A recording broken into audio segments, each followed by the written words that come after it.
Hi, my name is Sabrina. Does your horse or dog become stiff and painful in windy, cold, or damp weather?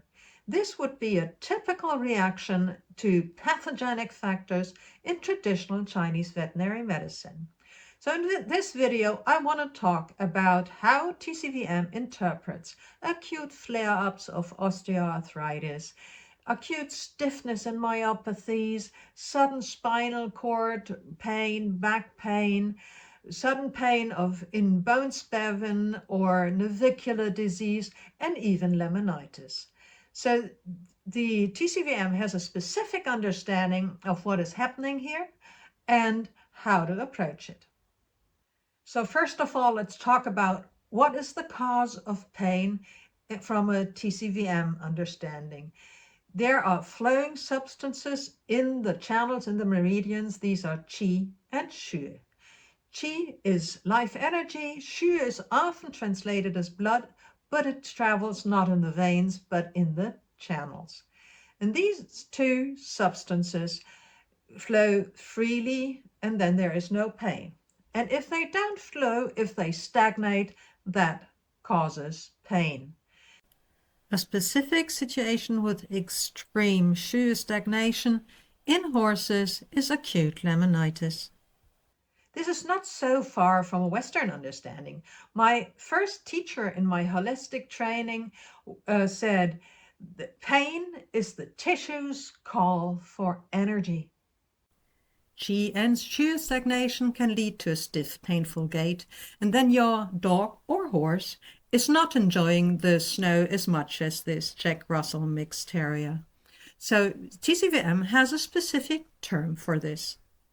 Stiff, painful gait is called B syndrome in TCVM.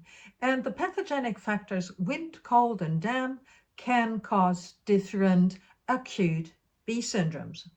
The most painful B syndrome is the one where the factor cold predominates. It's usually that all three of them come alongside, but which of the factors dominates defines the specific B syndrome which is identified.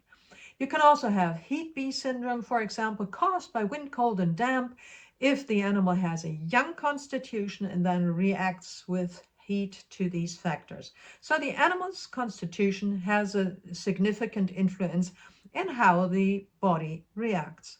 A wind B syndrome would be characterized by wandering pain, like from one joint to the other, and a damp B syndrome is characterized by marked stiffness. There, the stiffness is more predominant than the pain. So when talking about acute pain in the B syndrome, it's usually a cold B syndrome.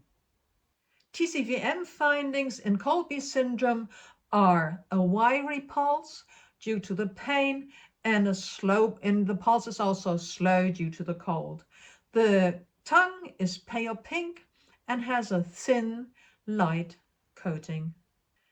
Another finding is that the symptoms improve with warmth. The cold invades the body, it slows down circulation and thereby obstructs the flow of qi and xue. So what do we do? From a TCVM and common sense perspective, it makes a lot of sense to keep these animals warm, whether this means blanketing of horses or a protective coat for a dog, a warm place for rest. All these are factors that help improve the situation. Then there is an acupuncture point, which is very, very commonly used to move qi, and that is stomach 36. Further acupuncture points include Bai Hui for the hind legs and triple heater 5 for the front legs. Also, moxibustion of the bladder meridian addresses the cold invading especially the back. And for further support, there's the herbal formula number 61 in my Yao Tang series, Xue-Mover. This herbal formula moves qi and xue and expels cold, wind, and damp. This formula is a modification of the classical formula Shentong Ju Yu Tang, so I have called it Shentong Yao Tang. In order to resolve stagnation of qi and shu, this formulation has 4 king herbs.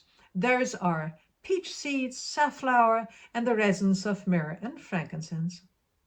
The ministers in this formula also move qi, they regulate qi flow. The assistants then are the drugs that expel wind, cold, and damp.